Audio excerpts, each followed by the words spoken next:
দর্শক, আমরা এই মুহূর্তে রয়েছি ঠাকুরগাঁও ভল্লি থানার ছোট্ট বালিয়া গ্রামে। আপনারা যে মসজিদটি দেখতে পাচ্ছেন সেটি মূলত জিনের মসজিদ নামে পরিচিত।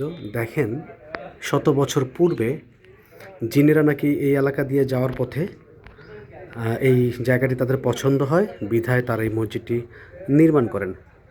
আজকে আপনাদেরকে দেখাচ্ছি মসজিদটি কতটা সুন্দর। এটি জিনেদের তৈরি মসজিদ। প্রায় 200-300 বছর আগে এই মসজিদটি তারা নির্মাণ করে যায়। একদম অজপাড়া গায়ের মাঝখানে, কোনো লোকালয় নেই, ঘনবসতি নেই, তবুও গ্রামের মাঝখানে এই মসজিদটি অবস্থিত।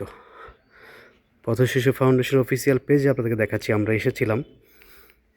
মাশাআল্লাহ, দেখেন কত সুন্দর মসজিদের ভিতরের জায়গাটা। আজ থেকে 200-300 বছর আগে জিনেদা এটি তৈরি করেছে। কতটা সুন্দর কারুকার্য, নির্মাণ শৈলী ছিল সেই জিনেদের। সুবহানাল্লাহ।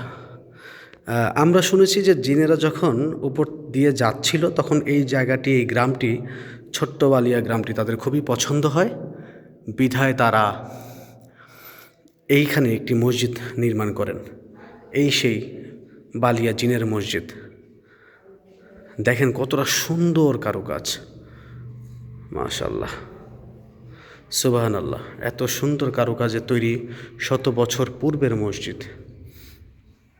এখনও অনেক মসজিদ নির্মাণ হয়, আমরা দেখি যে মসজিদগুলোর ডিজাইন এত সুন্দর না, তবে এই মসজিদটি অনেক সুন্দর একটি মসজিদ, জিনদের নিজেদের তৈরি করা মসজিদ। উপরে গম্বুজগুলো দেখেন কত সুন্দর নির্মাণ শৈলী।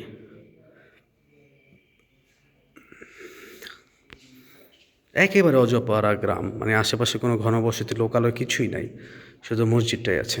দেখেন,